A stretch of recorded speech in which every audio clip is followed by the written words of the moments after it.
स्वागत है दोस्तों हमारे YouTube चैनल नारी संवेदना मृदुला सिन्हा के उपन्यासों के संदर्भ में लेखिका डॉक्टर रमा पद्मजा वेदुला। स्त्री की आलोचना यही है कि समाज की यही रीत है कि स्त्री अपने कोख से पति के वंश के लिए पुत्र की उत्पत्ति करे और कुल की लाज बचाए। रावण की पटरानी बनकर भोग विलास तो मिलेगा, पर इक्ष्वाकु कुल का वंश बढ़ेगा। नारी के अंदर पत्नी बनने से बढ़कर माँ बनने की उत्कंठा ज्यादा होती है। स्त्रीत्व तो क्षणिक आवेग है, मातृत्व शाश्वत है और स्थायी भाव भी है। सच है, प्रत्येक नारी अपने पति के कुल के लिए संतान उत्पत्ति करके, उनको संस्कारित करके, उच्च भावों को उनमें भरकर मान मर्यादा की स्थापना करती है। यह तो लौकिक कार्य है। भले ही नारी पुरुष द्वारा सताई जाती है, पर उसे हर तौर पर सामाजिक कर्तव्यों का पालन करना पड़ता है। धर्म भी है। सीता अपनी संतान को दीनहीन नहीं बनाती। वनवासी होना भी अपने पारिवारिक संबंधों से रिक्त होकर भी उसका व्यक्तित्व हरा भरा बना। सच तो यही है कि समाज में पति या परिवार से अलग रहकर भी नारी मणियां अपने बच्चों को उज्जवल भविष्य ही देना चाहती है। अंत में सीता थककर अपनी माँ धरती को प्रणाम करके कहती है कि माँ, मैं थक गई हूँ, अब मुझसे क्या करवाने की इच्छा है। मातृहृदय से सिर्फ एक विनती है कि अब कोई दायित्व नहीं देना। मैंने इक्ष्वाकु वंश के कुल दीपक को उन्हें सौंप दिया है। मुझे सिर्फ अपने गोद में स्थान देना। लोक लाज के डर से नारी क्या क्या नहीं करती, पर समाज की यही रीत है कि अंत में वह या तो आत्महत्या करे या माँ के घर जाए।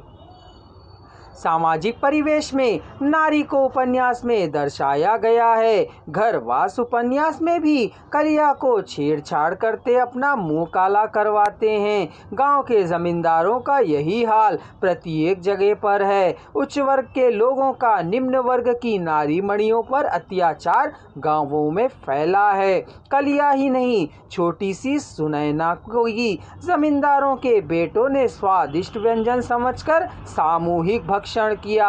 नारी को भोग्य समझकर ऐसे कृत्य किए जा रहे हैं। इसी उपन्यास में राजपरी की लाडली बहू को ठेकेदार साहब अपना नैहर जाने कहते हैं। खाली जा, मैं पीऊंगा, वैश्या के घर जाऊंगा, तू कौन है पूछने वाली।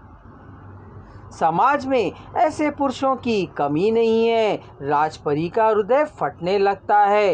लाडली नादान बहू की मदद करना चाहती है, पर करे तो क्या, पति ही बुद्धिहीन है। सूर्य देवता को आज्ञा देते हुए उससे प्रार्थना करती है कि हे भगवान, मेरे बेटे को बुद्धि दो।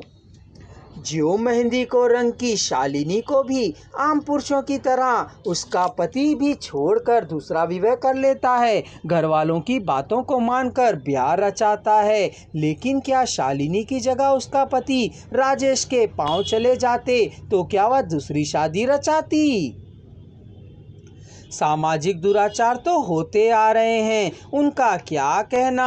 आदिकाल से पुरुष बलवान बनकर शोषण करता चला आ रहा है और नारी बलहीन एवं शोषिता बनकर रह गई है। जबकि शालू के पूछने पर उसके पति ने अस्पताल में दूसरी शादी से इनकार कर दिया और घर वालों की बात मान गया। शालू जैसी स्त्री एक नहीं, अनेकों का यही हाल है, पर सामाजिक प्रथाओं को बदले कौन। युगों से नारी पिसती चली आ रही है और पुरुष पिसना पिसाना चालू रखे हैं। मित्रों, इस वीडियो की पूरी आवाज़ एक ही स्वर में सुनने के लिए डिस्क्रिप्शन बॉक्स में दिए जा रहे लिंक को क्लिक करें।